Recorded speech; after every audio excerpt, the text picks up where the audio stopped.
ako oživiť stôl z masívneho dreva a ako ho vlastne ošetriť.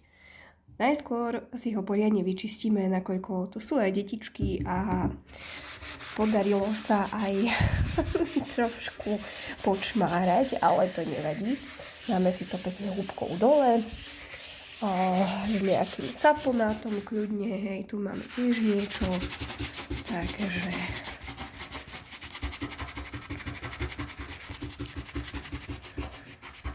nesmie byť vlastne na stole žiadna špina, žiadne prilepené zvyšky jedla ani nič.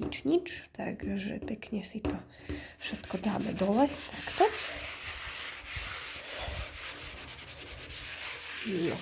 Keď máme pekne očistený stôl, tak si ho ešte poutierame raz od čistiaceho prostriedku.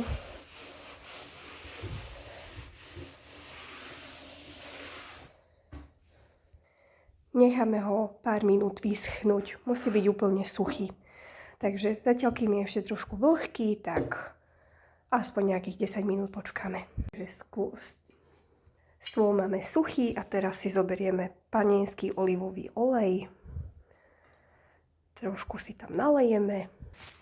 Papierovou utierkou si poriadne rozotrieme na celom povrchu. Nemusíte sa báť, pretože drevo vpije do seba ten olej a vlastne nevyschne, bude také suché, ale bude ošetrené, takže vôbec sa toho nebojte.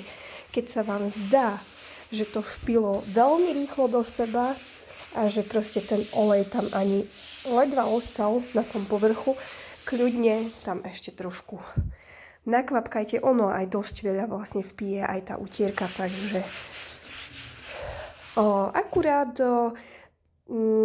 utierajte vlastne v smere tých proste čiarok,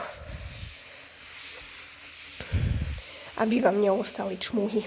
A potom opäť raz nechať chvíľku preschnúť a stôl nebude mastný. To drevo vpije do seba všetko a ostane pekné lesklé, ale nebude určite mastný. Len mu nechajte aspoň hodinku, dve. Potom ešte jemne môžete pretrieť utierkou, keď myslíte, ale nie je to vlastne potrebné, takže teraz si stôl necháme hodinku, dve, aj viac kľudne. Ja keď chodím upratovať, tak to robím ráno, čiže pokiaľ sa ľudkovia vrátia z roboty a tak ďalej, tak stôl je úplne suchý a je ošetrený. Takisto môžete si ošetriť všetko, čo je z masívneho dreva. Takisto linku, čokoľvek. Proste, čo je z masívneho dreva, kľudne olivovým olejom môžete ošetriť.